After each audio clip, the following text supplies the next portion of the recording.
Que le nom du Seigneur soit béni. Ma voix est un peu cassée. Mais en tout cas, je suis très content d'être là ce matin avec vous pour partager la parole de Dieu. Ça me fait vraiment plaisir d'être là. Je suis béni d'être avec vous ce matin et je crois que Dieu va faire du bien à tout un chacun de nous. Je connais pas le nom de tout le monde, mais en tout cas, je vous embrasse au nom de Jésus-Christ. J'aimerais vous partager ce matin sur quelque chose qui me monte dans mon cœur ces derniers temps. Mais je crois que par la grâce de Dieu, je vais arriver vraiment à couvrir ça. Nous sommes dans le livre de Luc, chapitre 5, verset 17 à 26, la Bible nous parle d'une histoire que vous connaissez certainement. Les habitués de la Bible, ceux qui ont l'habitude de lire la Bible, ils connaissent certainement l'histoire. Et même ceux qui ne lisent pas la Bible, peut-être vous avez entendu parler de ça, de cette histoire que nous allons lire. Nous sommes dans le livre de Luc. Matthieu en parle, Marc aussi en parle, cette histoire-là. D'une manière ou d'une autre, c'est la même histoire. La Bible dit ceci: un jour, Jésus enseignait. Jésus est en train il est au début de son ministère. Il est en train, si je peux utiliser le langage populaire, il est en train de cartonner. Il est en train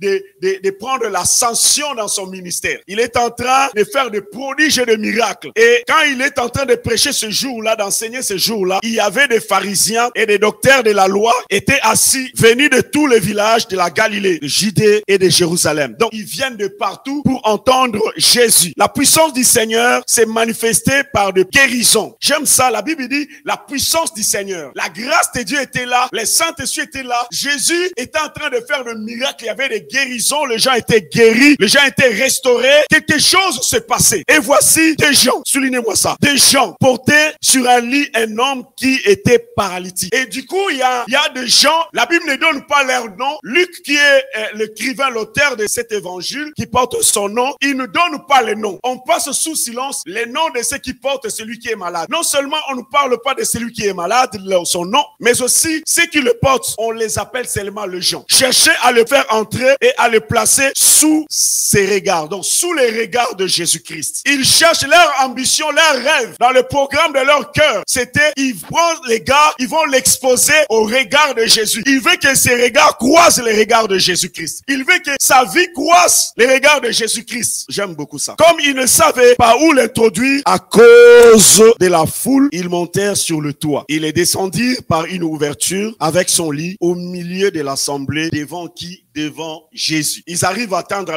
leur rêve. Voyant leur foi, Jésus dit: homme, tes péchés te sont pardonnés. Les scribes et les pharisiens se mirent à raisonner et à dire: qui est celui-là qui profère des blasphèmes? Qui peut pardonner le péché si ce n'est Dieu seul? Ils ont totalement raison. Jésus connaissait leurs pensées, prit la parole et leur dit: quelle pensée avez-vous dans vos cœurs? Lequel est le plus aisé de dire: tes péchés te sont pardonnés, ou de dire: lève-toi et marche? Or, afin que vous sachiez que le Fils de l'homme a sur la terre le pouvoir de pardonner le péché, je te l'ordonne, dis au paralytique: lève-toi, prends ton lit et va dans ta maison. La Bible dit ceci: à l'instant, il se leva en leur présence, prit le lit sur lequel il était couché et s'en alla dans sa maison, glorifiant Dieu. J'imagine sa joie. Tous étaient dans l'étonnement et glorifiaient Dieu. Remplis de crainte, ils disaient: nous avons vu aujourd'hui des choses étranges. Alléluia. Nous avons vu. Ils sont là en train de se réjouir. Lui-même, il est en train de sauter.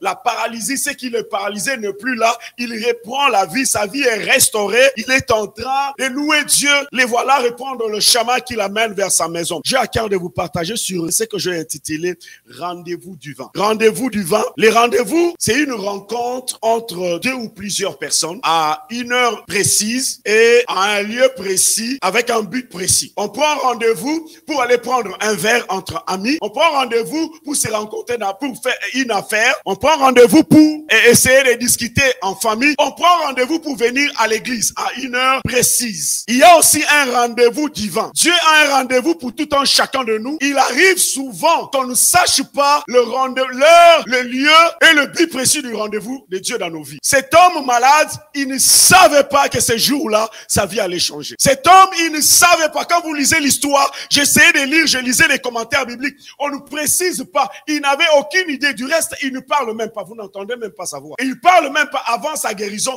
Il ne parle même pas. Il ne savait pas. Bien-aimés dans le Seigneur, j'aimerais vous dire que vous ne savez pas le jour où l'Éternel va vous visiter. Il y a un rendez-vous que vous ne connaissez ni l'heure, ni le temps, ni la saison. Vous ne savez pas. C'est pour cela, j'aimerais vous dire, vivez avec des attentes. Donc, ayez des attentes, soupirez à la visitation divine. Vous ne savez pas pas. Tout peut arriver quand vous venez dans la présence de Dieu. Chaque dimanche, quand vous venez ici, tout est possible. Tout est possible. J'ai vu des gens être restaurés alors qu'ils viennent dans la prière. J'ai vu des paralytiques en train de marcher alors qu'on était en train d'adorer le Seigneur, de chanter. C'est cantique merveilleux qui chantait ici. Ça m'a pris dans mon cœur. Ça me prenait.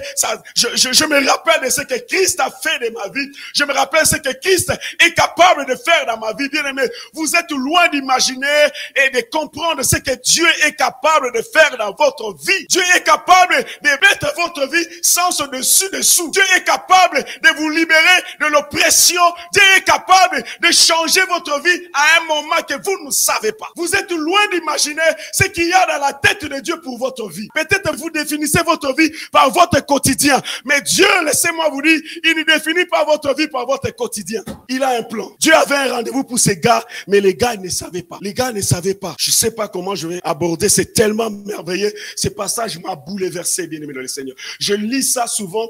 La beauté de la parole de Dieu est que tu peux la lire aujourd'hui, tu lis ça demain, mais chaque jour, il y a une facette. C'est la même parole. Dieu t'ouvre quelque chose comme ça. Je ne sais pas si je vais respecter ce que j'ai écrit. Ça brûle tellement dans mon cœur. Dieu peut vous visiter alors que vous ne savez pas. J'ai quelques points. Le premier point, je vais vous parler peut-être de quelques vérités sur la foi. Et puis le deuxième point, un pardon et une restauration, sa condition. Donc, ces gars ici, ils vivent quelque chose. Ils vivent le pardon de Dieu, la restauration sans condition. Il n'a rien payé. Il n'a rien demandé. Bien-aimé dans le Seigneur, le pardon que Dieu te donne, tu n'as pas besoin de demander. On nous a appris que pour que tu sois pardonné, il faut que tu dises pardonne-moi. Mais il y a des fois, Dieu te pardonne sans que tu puisses ouvrir ta bouche. Parce qu'il t'aime. Ta vie a de la valeur et de la considération. Dieu ne veut pas que tu continues dans cette souffrance de misère, dans cette situation de trouble. Et c'est pour cela qu'il a envoyé son fils, qui a abandonné son trône pour venir s'identifier à toi, prendre ta place. On rencontre l'histoire d'un homme, pasteur, lors de la Deuxième Guerre mondiale, alors que Hitler est en train de ravager des Juifs, il est en train de les tuer. Il y avait un écrivain qui est en train de poser la question dans son livre. Le pasteur qui rapporte à l'écrivain, il dit ceci: les nazis passent devant l'église chaque jour avec les Juifs pour aller les tuer. Nous entendons les cris de douleur, des larmes de Juifs qui sont en train de parler,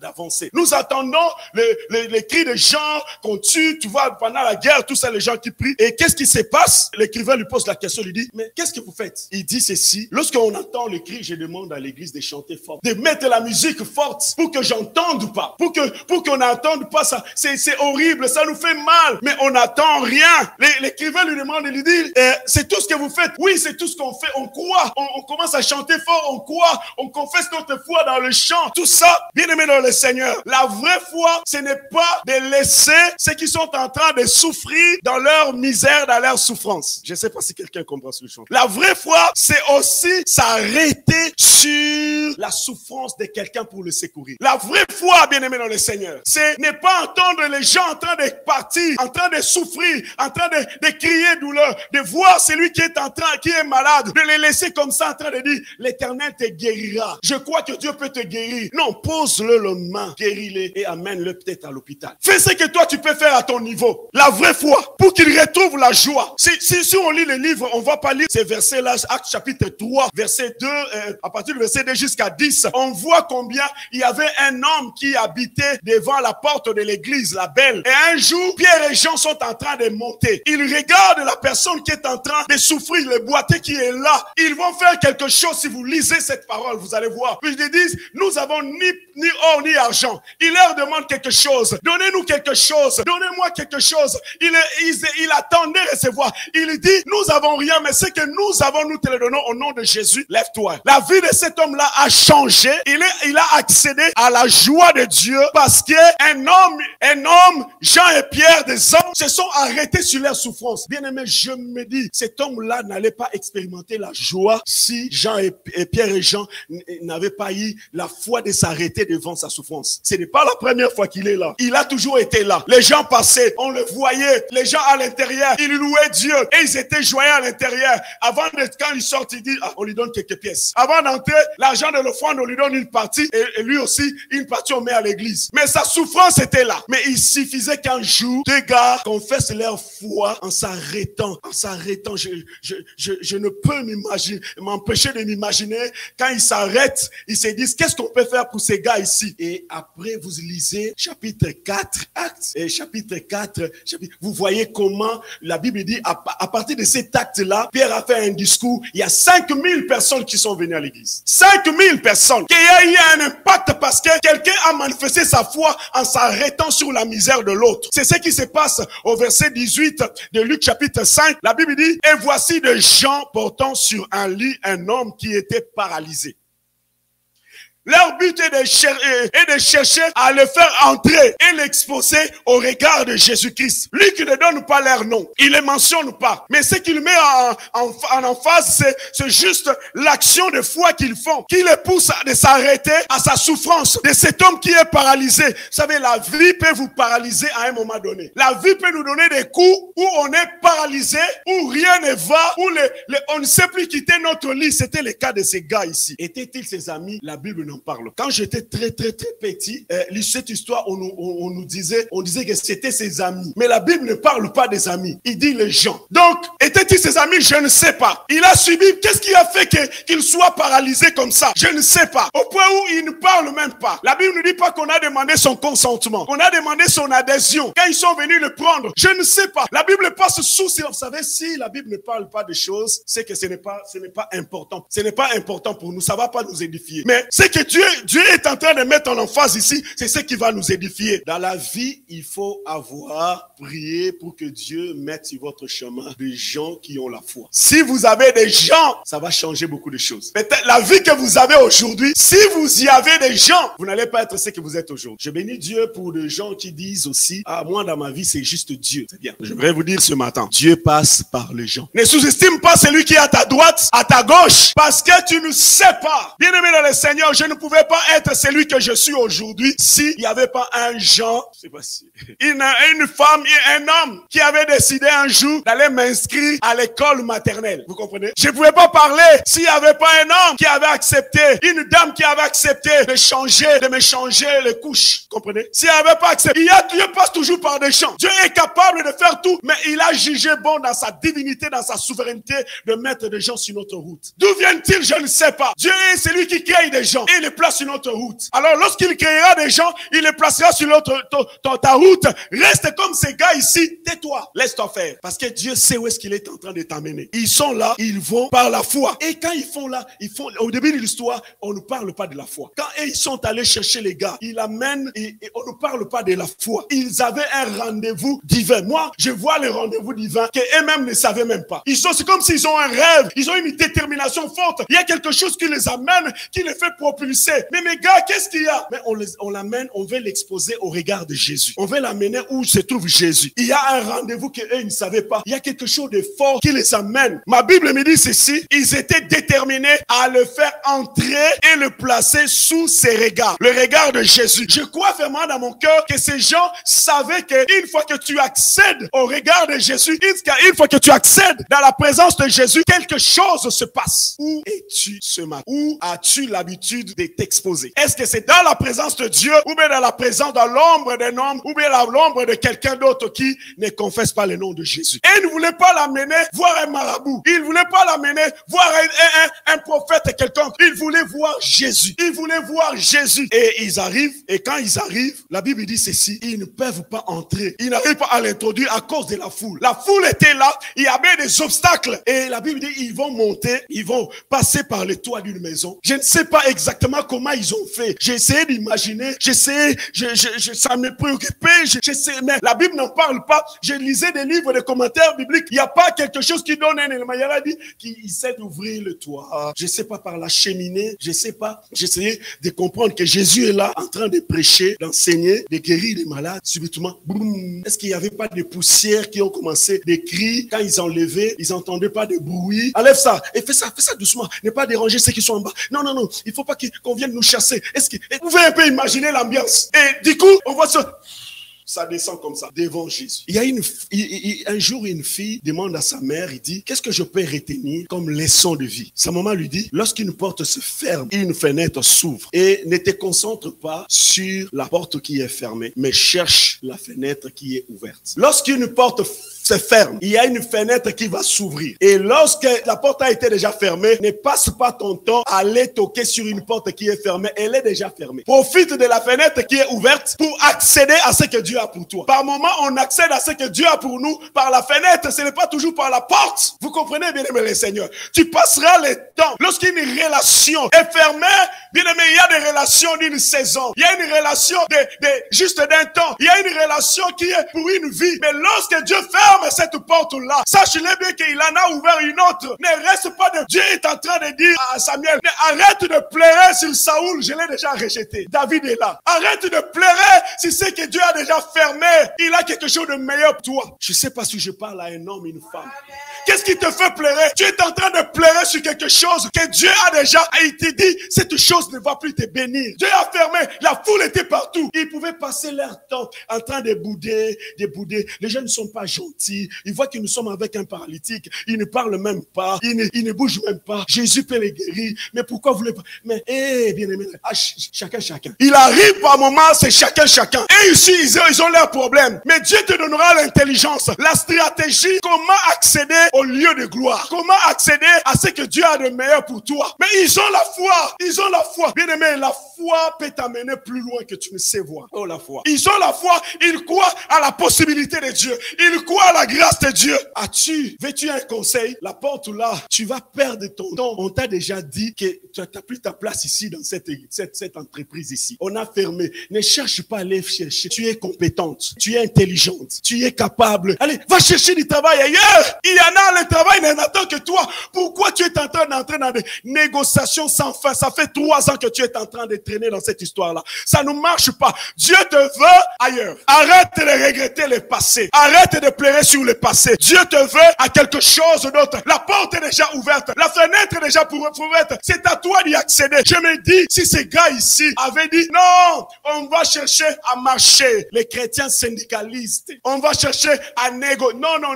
Dans les choses de Dieu, c'est pas le syndicalisme. Là où Dieu ne me veut plus, je vais aller là où Dieu me veut. Ma richesse, c'est d'être là où Dieu me veut. La vraie foi perçoit la chose avant de la toucher. Persévérer. Dans leur tête, ils voyaient déjà les gars sauvés. C'est pour cela, ça leur donnait un peu de la pêche, de la force. La vraie foi te pousse à prendre des risques. Ils ont pris le risque et ils montrent quel risque. Je me dis, est-ce qu'ils marchaient avec les échafaudages? Vous comprenez un peu? Je réfléchis comme un gars moderne maintenant, avec nos maisons, grands CEO. Est-ce qu'ils sont allés négocier des échafaudages? Quel est le temps? Est-ce qu'ils ont laissé 2 gars en train de regarder? Vous veillez sur lui. Moi, je connais un gars qui est au coin. Il a des échafaudages. Le temps que ça va prendre, je ne sais pas combien de temps ça a pris. J'aimerais avoir beaucoup d'informations. Ça me manque pour faire mon analyse ici. La détermination, la vraie foi te pousse à prendre des risques. Et ils prennent des risques. Est-ce qu'ils ont calculé, mon gars, si tu tombes et ta femme, tes enfants, tu vas mourir pour quelqu'un que tu connais même pas. Ils ont pris le risque. La vraie foi, pour voir le miracle, il faut prendre le risque, frère. N'hésite pas de risquer avec Jésus. Ceux qui réussissent,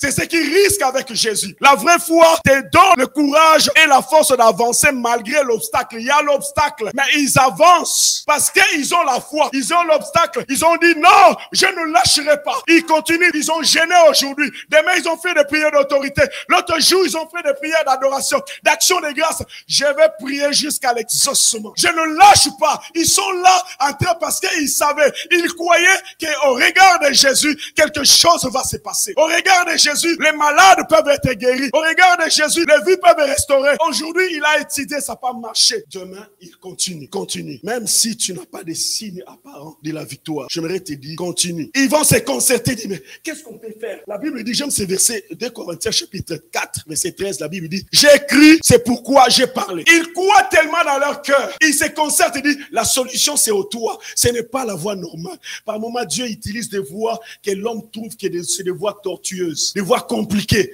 Mais Dieu, la Bible dit, il fait un chemin là où il n'y en avait pas. Dieu c'est comme si Dieu a tracé un chemin. Ce qui m'étonne encore davantage, ces gens ici, Jésus ne les reproche pas quand il descend avec personnes sur les lits malades, Jésus ne les dit pas, mais gars, pourquoi vous n'avez pas respecté les protocoles? Les protocoles, c'est entrer par la porte normale et voir Jésus. C'est ça les protocoles. Il leur reproche pas. Il leur dit pas que qu'est-ce qui se passe? Qu'est-ce qui se passe? Pourquoi vous avez fait ça? Pourquoi vous n'avez pas respecté les protocoles? Pourquoi vous n'avez pas respecté le jour qu'il faut? Mais Jésus leur dit, la Bible dit, regardant leur foi. Regardant leur foi. Ils voient la foi au lieu de reprocher. J'aimerais dire à quelqu'un, bien-aimé, Dieu ne sera pas contre toi si tu fais plus que le protocole établi par le système religieux, le système ecclésiastique.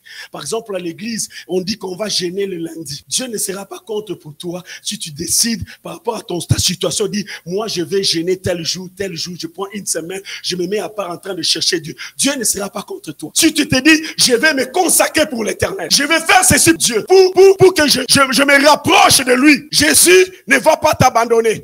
La vraie foi transcende la réalité. La réalité, les obstacles pour atteindre les rendez-vous, pour que le pardon de Dieu soit là. Jésus ne les condamne pas. J'aimerais dire à un homme, une femme, tout ce que tu fais, qui ne te rapproche pas de Dieu, qui ne te rapproche pas de ce que Dieu a pour toi, ne mérite pas d'être fait. Ne mérite pas d'être. Qu'est-ce que tu fais chaque jour qui t'éloigne de Dieu? Et tu continues à le faire encore. Non, tu vas faire, vous savez, le changement, ce n'est pas de faire la même chose en ayant l'espoir que ça va changer. Ce n'est pas faire la même chose. Tu pries, tu fais la même chose. Tu vois que les choses ne changent pas. Mais change de technique, en fait. Vois quelqu'un d'autre, parle-en, associe-toi à quelqu'un d'autre, ça va changer. Mais si tu fais, ça fait 15 ans que tu fais la même chose. Jésus ne le reprend pas. Il leur dit rien du tout. Il dit tes péchés. La Bible dit voyant leur foi. Voyant leur foi. Jésus, quand il s'approche de nous, quand on s'approche de Dieu, c'est que Dieu veut voir dans notre vie. Ce n'est pas ce que nous faisons, mais c'est ce que nous avons dans le cœur, notre foi. Jésus voit leur foi. Il leur dit, il voit leur foi, il regarde les gars, il voit la foi et il dit à l'homme, tes péchés te sont pardonnés. Il y a un lien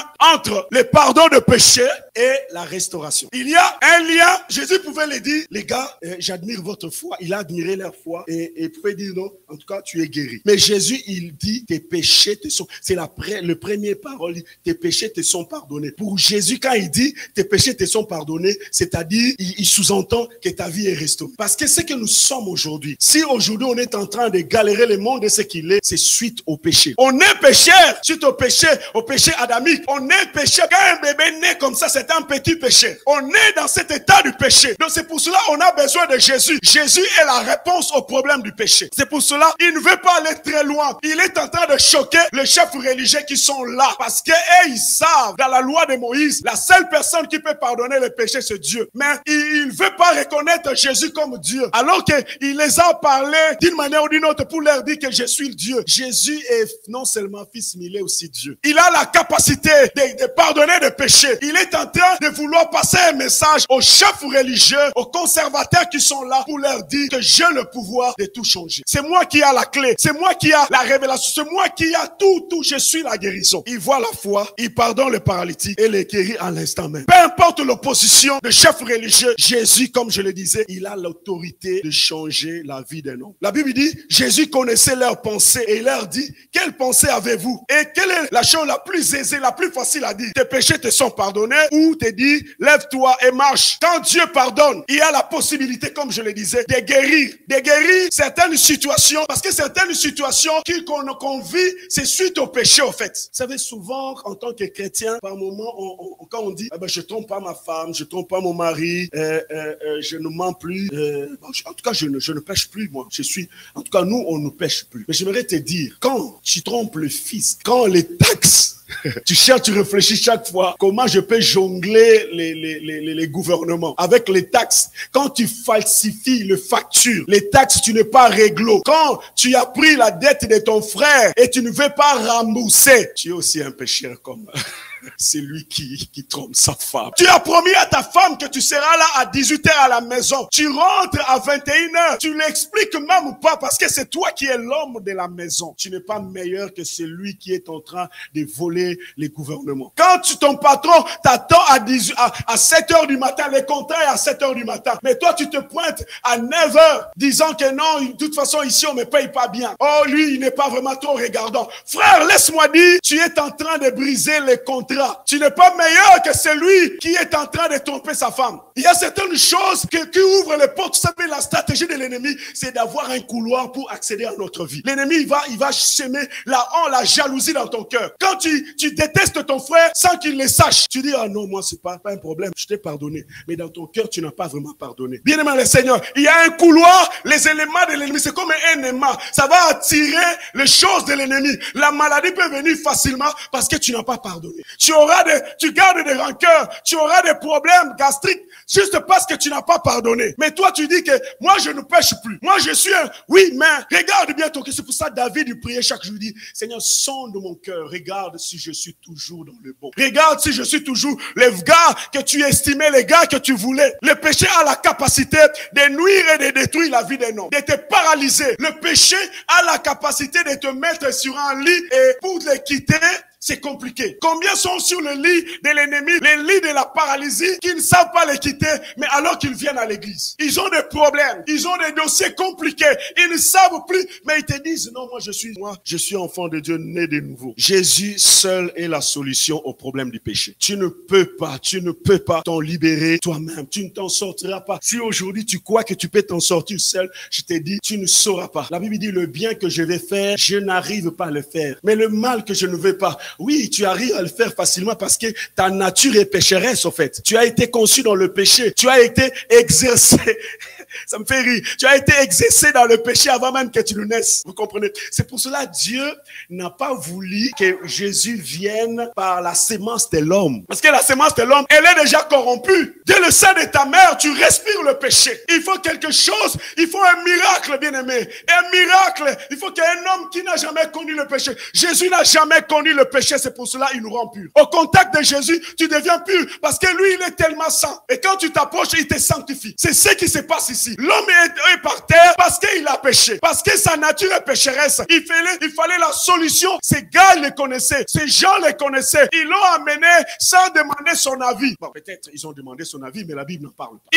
Il se laisse. Bien aimé, j'aimerais te dire, si tu ne te rends pas compte que tu es perdu, tu ne peux pas être sauvé. Si tu ne te rends pas compte, tu dis, Seigneur, Jésus, t'es jamais arrivé à un moment donné, dit, Seigneur, je suis perdu sans toi. Je ne peux pas m'en sortir. Il n'y aura pas le salut, toi. Le péché peut te nuire. Le péché a brisé beaucoup de couples. Le péché a brisé, a séparé les papas et maman. Le péché a séparé les enfants et les parents. Le péché a fait que les enfants soient en cheval entre papa et maman. C'est le péché, bien-aimé dans le Seigneur. Des choix. L'égoïsme humain est en train de nous nuire. Nos sociétés sont malades à cause du péché. Jésus lui dit, tes péchés te sont pardonnés. Ce matin, je me suis venu te dire, accepte le pardon de Dieu. Il y a aussi un problème. Souvent, Jésus nous pardonne, mais nous, comme on croit que pour être pardonné, comme à l'époque, c'est ça qui crée des problèmes avec les dirigeants religieux. Parce qu'ils savaient, pour être pardonné, il faut amener les offrandes. Tuer le bête, aller à donner au sacrificateur. Les sacrificateurs vont amener ça dans la présence de Dieu et faire toutes ces cérémonies-là. Mais la Bible dit, toutes ces choses-là, n'effacez pas les péchés, il les couvrait. C'est ça le problème. Mais Jésus amène une nouvelle philosophie, une nouvelle manière de faire. On est dans une nouvelle alliance. On ne veut plus couvrir le péché parce qu'à un moment donné, ça sent mauvais. Il faut l'effacer. Jésus est en train de leur dire, non, il n'a pas besoin de sacrifice. Frère, si tu crois que pour que tu sois pardonné,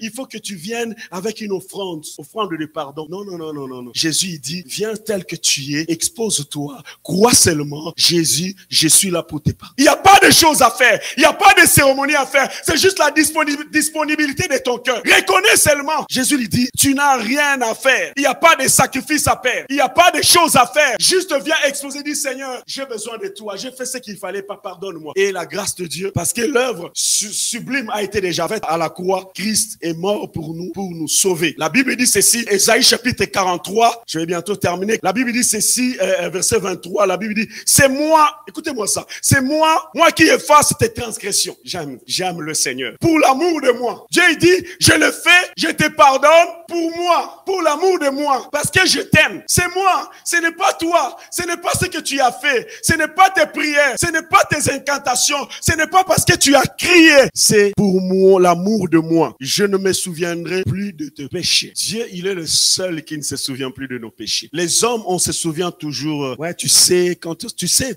t'es toujours comme ça, tu sais, tu fais toujours comme ça. Mais Dieu, quand vous lisez la Bible, Dieu ne vient pas dire à un homme, tu sais, tu as fait. Jésus est en train de pardonner cet homme-là. Il lui rappelle pas. Tu sais, mon gars, tu connais, tu as fait ça, tu as fait ceci, tu as trompé ta femme, tu as volé, tu as fait ceci, tu as fait cela. Et tes enfants, tu les supportes, tu les haïs, tu as haï. Non, mais tout ça, je sais, mais je te pardonne. Non, non, ça c'est pas notre Dieu. Dieu lui dit, je te pardonne. Dieu ne nous rappelle pas la souvenir de nos péchés. Non, non, non, je te pardonne. Il y a des fois Dieu dit, va, ne pêche plus. Je te pardonne. Dieu lui pardonne, il change sa vie est restaurée. Pour que tu accèdes et que tu vives la restauration, il faut que tu acceptes le pardon de Dieu, comme je le disais tout à l'heure. Laissez Jésus régler les problèmes de péché. Ne cherche pas à dire, vous savez, en fait, les problèmes, c'est l'éducation qu'on a reçue. On a reçu l'éducation, on nous a toujours appris que tu as quelque chose parce que tu as fait quelque chose. On nous a toujours dit, c'est du donnant. On nous a, même dans la Bible, il est écrit, donne et il te sera donné. On nous a toujours dit ça. Mais il y a un niveau dans les choses de Dieu, c'est Dieu qui décide. Ce n'est pas parce que tu as fait ceci. Bien aimé, le christianisme, c'est que Dieu amène, ce n'est pas un ensemble de règles. Fais pas ça, fais ci, fais ça, fais pas ça, fais pas. Non. Dieu dit, viens tel que tu es, expose-toi à moi, moi je te change. Moi je te change. Accepte mon pardon, laisse-moi régler les problèmes de péché et qui te rend inactif et te paralyse. Par sa mort et sa résurrection, Jésus a réglé ces problèmes-là. Les gars est guéri, il retrouve la joie et sa vie est restaurée. Psaume chapitre 103. Versets 2 et 3, la Bible dit ceci. Mon âme bénit l'Éternel et n'oublie aucun de ses bienfaits. C'est lui qui pardonne toutes tes iniquités, qui guérit toutes tes maladies. Il y a un lien entre les deux. Chaque fois que Dieu te pardonne, sache-le bien qu'il y a la restauration qui est liée à ça. Il y a la restauration. Il dit qui pardonne toutes tes iniquités. Dans quelle iniquité te trouves-tu? Dieu est capable de te pardonner. Dieu est capable de te faire accéder à la guérison, à la restauration, à loin de ce qui te détient, qui te garde comme esclave. Il leur dit, afin que vous sachiez que le Fils de l'homme a sur la terre le pouvoir de pardonner le péché. Je te l'ordonne, dit-il au paralytique, lève-toi, prends ton lit et va dans ta maison. Tout ça, il est en train de le dire pour dire au chef religieux là que c'est lui qui détient le monopole en fait. C'est lui qui a les derniers mots. À l'instant même, et l'histoire change. L'homme, c'est qui le portait, maintenant c'est lui qui le porte. Il porte son lit, sa vie est changée, la joie est revenue, l'équilibre est revenu, il a changé de choses parce qu'il est l'Éternel qui guérit tes péchés. Qu'est-ce qui est paralysé dans ta vie? Qu'est-ce qui est cassé dans ta vie? Qu'est-ce qui est paralysé dans ta famille? Qu'est-ce qui est paralysé dans ton couple? Qu'est-ce qui est paralysé dans ton travail, dans tes études, dans tes affaires, dans tes relations? Peut-être tu vis des relations qui sont paralysées. Tu ne sais plus parler à ton associé dans cette affaire parce qu'il y a eu incompréhension quelque part. Il suffit seulement de faire un coup de fil, appeler et ça va régler la chose. Il suffit seulement de s'humilier. Qu'est-ce que tu es en train de traîner? Qu'est-ce que tu n'arrives plus à faire que tu faisais autrefois avant, qui te bénissait et aujourd'hui tu ne sais plus le faire parce que tu es comme paralysé? Qu'est-ce qui se passe au fait? Jésus est en train de te dire, je te pardonne, je te pardonne. Peu importe, même s'il y avait une malédiction qui a été jetée sur ta vie parce que tu avais fait des choix, Jésus vient aujourd'hui te dire, je te pardonne. Et quand il te dit, je te pardonne, cela veut dire qu'il ouvre une porte à une possibilité de restauration. Il ouvre une porte à une possibilité de changement. Il dit, je te pardonne, parce que je suis venu pour changer de vie des gens. Je suis là pour restaurer, pour redonner de l'espoir et de la joie à ceux qui sont brisés. Jésus est en train de te dire, il y a un rendez-vous pour toi. Tu ne le savais pas, mais lui, parce que Dieu travaille avec un programme. Dieu a un programme tout tracé, tout est bien tracé et personne ne peut le changer. Personne ne peut le changer. Dieu est capable de te toucher seul dans ta maison, en train de crier juste Jésus, Jésus, Jésus, Jésus, Jésus, Jésus. Seul Jésus te touche, il change ta vie. Vous savez, par moment, Dieu, comme je le disais, il utilise des gens. Mais par moment, il peut venir tout seul, lui-même, dans sa grâce, il ouvre une porte alors que tu ne t'attendais pas. Je ne sais pas, qu'est-ce qui se passe au fait? Je ne sais pas, qu'est-ce qui t'a paralysé? Je ne sais pas, mais je crois à un rendez-vous divin. Je crois à quelque chose que l'œil n'a pas vu, que l'oreille n'a pas entendu, qui ne même pas monté dans le cœur de l'homme, mais que Dieu avait déjà prévu depuis la nuit d'éternité. Et il permet qu'aujourd'hui, que la chose puisse arriver. Aujourd'hui, que des choses puissent changer. Il dit, c'est moi qui te pardonne. C'est moi qui pardonne toutes tes iniquités, qui guérit toutes tes maladies. As-tu tué quelqu'un? As-tu avorté? Même si tu as tué, même si tu as avorté, je ne sais combien de fois, même si tu as violé la loi du pays, même si tu as violé la loi de Dieu,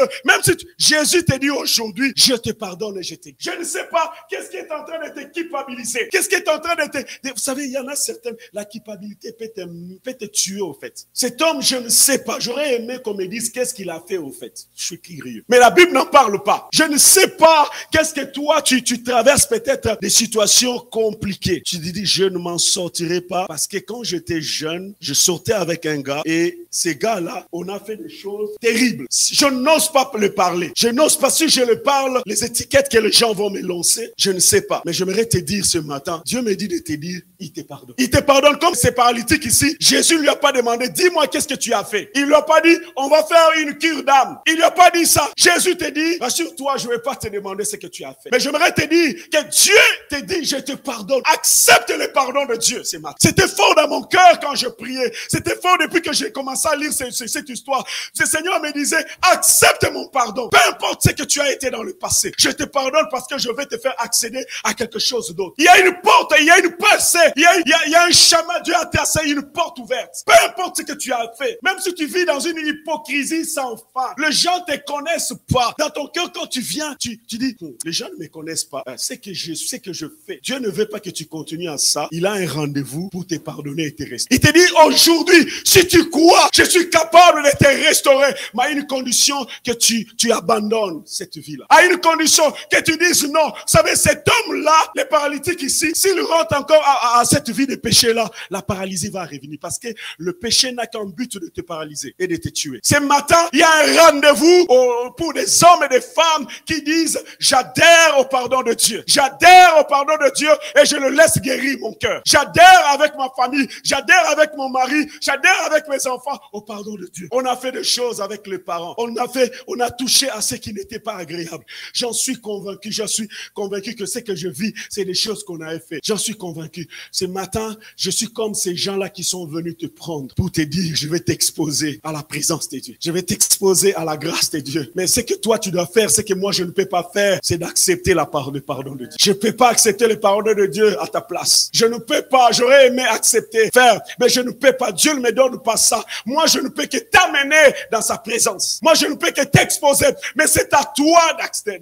J'ai tellement falsifié les documents. J'ai falsifié mon diplôme pour que je vienne dans ce pays. J'ai fait telle chose pour accéder à l'université. Mais aujourd'hui, rien ne marche. Je crois que ce sont des choix que j'avais faits. Oh, Dieu, pardonne-moi. Dieu te dit, je te pardonne et accède à la guérison. Je te pardonne, accède à la guérison. Vous ne connaissez pas la réalité, la vérité dans mon cœur. Mais Dieu te dit, non, nous n'avons pas besoin de connaître car je connais tout. Je connais tout. Jésus connaît tout. Il n'a pas besoin que tu lui apportes une information. Il te dit, je connais les choses que tu as fait. Quand tu étais dans le noir, quand tu te disais personne ne me connaissait. Moi, j'étais là. Je peux même te le monter, de te dire avec plus de précision. Avant même que ces choses ne montrent dans ton cœur. Je ne savais, mais je te dis ce matin, je te pardonne parce que je t'aime. Parce que je t'aime. Qu'est-ce qui est en train de ronger ton cœur? Quand tu regardes ta vie, tu te dis, ce que je suis aujourd'hui, c'est ça. Certainement ça. C'est parce que mes parents ont fait. Vous savez, Daniel est en train de prier. Il est en train de dire, Seigneur, pardonne-nous. Pardonne nos pères. Ils ont fait tel pardon. Parce que le pardon de Dieu ouvre les portes de la destinée. Le pardon de Dieu change toutes choses. Il y a un rendez-vous pour le pardon ce midi. J'aimerais prier avec nous ce midi. Je ne sais pas où est-ce que tu en es. Je ne sais pas si tu as besoin vraiment que je puisse prier pour toi et avec toi. Tu vas juste te lever. On va tous se lever pour prier, demander la grâce de Dieu. Pour dire, Seigneur, j'accepte ton pardon. J'accepte ton pardon. Amène-moi à vivre ce que toi tu as pour moi. J'accepte à ton pardon. Je vais appeler mon frère, celui qui joue au piano. Viens, joue. Viens jouer au piano un peu. Tu vas jouer ces cantiques qu'on a chanté, le nom de Jésus merveilleux. C'est ce nom si merveilleux. Nous allons le chanter, nous allons prier. Nous allons chanter, nous allons prier. Et nous allons être comme ces gens-là qui ont amené le paralytique. Nous allons être comme ces gens-là qui ont amené le paralytique. Je ne sais pas si toi-même tu as ton problème. Tu peux dire, Seigneur, je suis moi-même le genre, moi-même le paralytique, je viens devant toi. Je viens m'exposer. Nous allons prendre juste quelques minutes. Nous allons prier, demander vraiment la gloire de Dieu. Nous allons chanter ces cantiques. Et tu peux venir.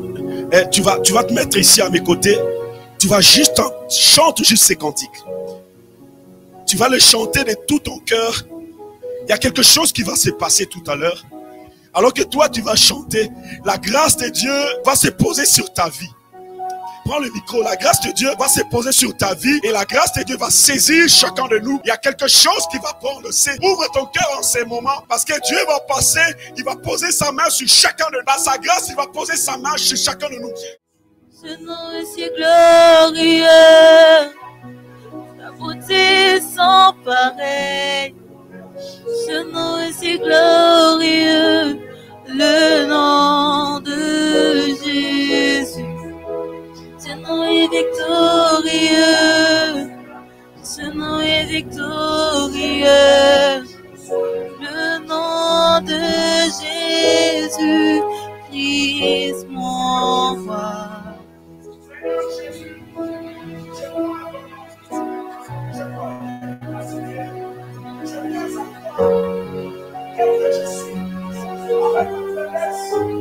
Avec l'église, je crois que c'est capable.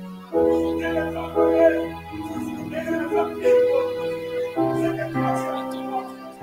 nom de Jésus, touche ma vie, touche mon âme, touche mon esprit, transforme-moi, et ta gloire me couvre, et ta gloire me change. Au nom de Jésus, et ton esprit, Seigneur, dirige ma vie. Et me passe l'entrée, la célébration pour moi. Au nom de Jésus, je te prie, Seigneur, et dans ma célébration, changer les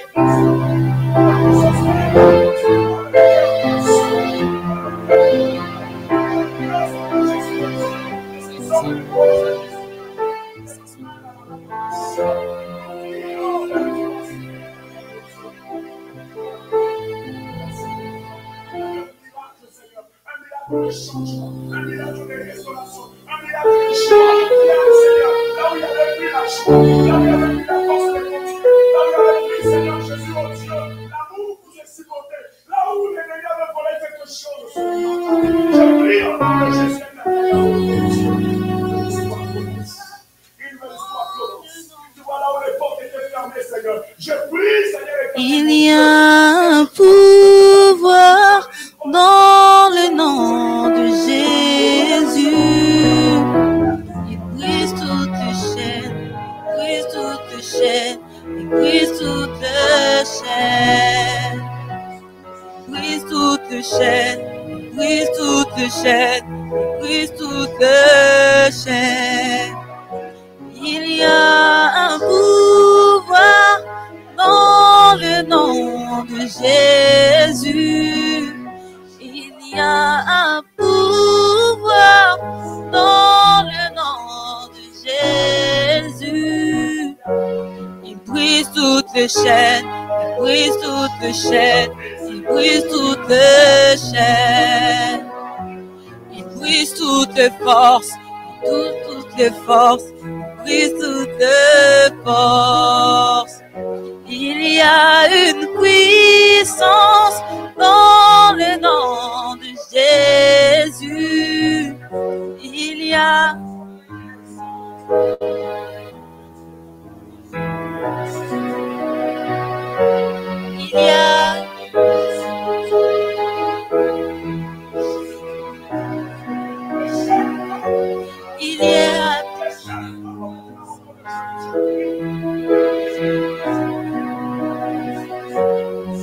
a une puissance dans le nom de Jésus. Il y a une puissance dans le nom de Jésus. Il brise toutes les chaînes, il brise toutes les chaînes, il brise toutes les chaînes. Il brise toutes les chaînes, il brise toutes les chaînes, il brise toutes les chaînes. Il y a une puissance dans le nom de Jésus.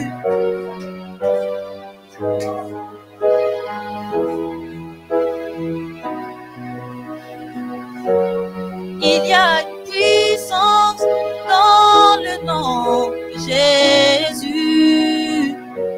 Il brise toutes les chaînes, il brise toutes les chaînes, il brise toutes les chaînes.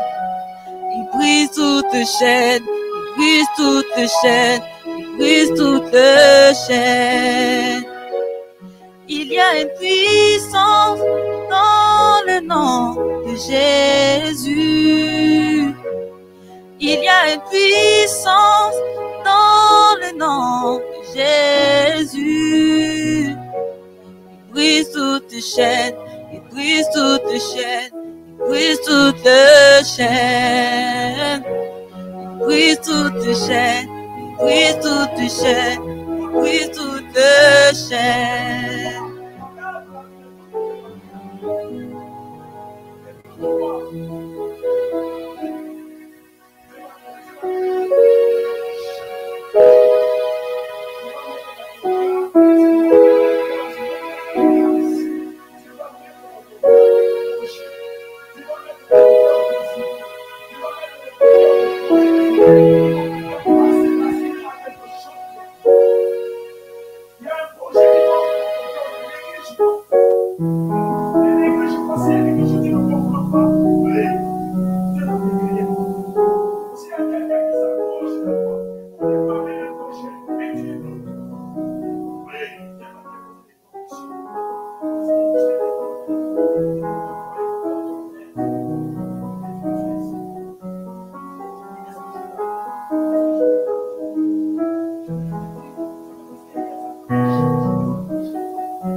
Brise toutes les chaînes, brise toutes les chaînes.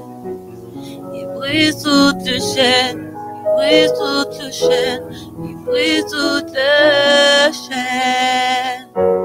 Il brise toutes les forces, brise toutes les forces, brise toutes les forces. Il brise toutes les chaînes, il brise toutes les chaînes, il brise toutes les chaînes.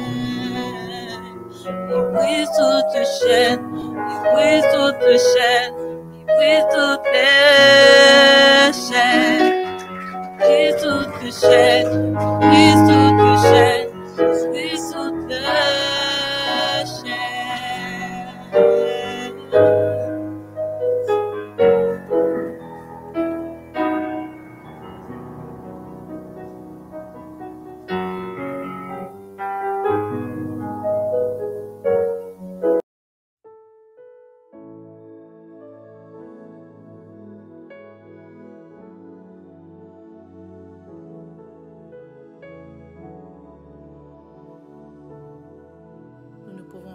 place en toi, Saint-Esprit de Dieu.